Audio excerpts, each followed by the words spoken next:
I've been spending a lot of time thinking about the lying flat movement that's been growing in China.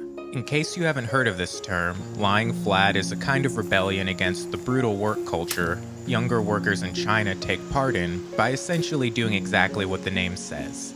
Lying flat, just plain refusing to take part in the rat race.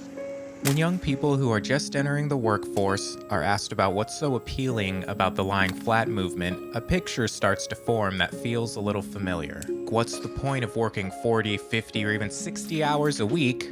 I'll never be able to afford a home. The rich just keep getting richer, and the company doesn't actually care about my well-being. Many of the same things we hear from workers in the West. In the West, the lying flat movement has taken a slightly different form with a slightly different name. Quiet quitting. Quiet quitting doesn't involve actually quitting your job, just quitting the idea of going above and beyond. Working extra hours, checking emails on the weekend, taking on extra responsibilities without being compensated for it. Honestly, I think the term quiet quitting isn't a very good name for this movement. It has a negative implication when all the practices involved with quiet quitting are just ways to establish a healthy work-life balance. A high-level HR executive probably came up with the term quiet quitting, because from their perspective, workers are no longer providing extra labor for free that they've been able to rely on because of perceived cultural expectation to do so.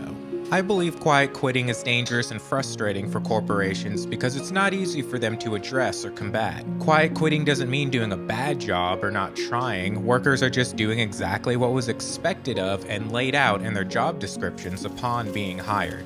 Many people have stepped down from management and other leadership positions to have less responsibility, stress, and commitment to work.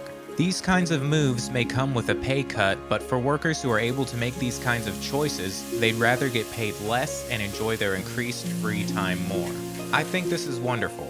I love seeing a cultural pushback against the traditionally capitalist mindset of rising and grinding, and tying your value as a person directly to what your job is or how much income you can pull in. The capitalist system operates under the assumption of continued growth, which we can all see is impossible.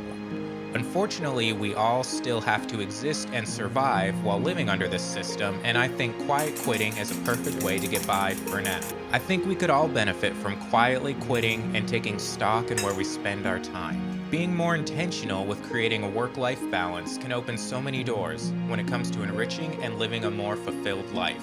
The movement may be called quiet quitting, but the message is being sent pretty loud.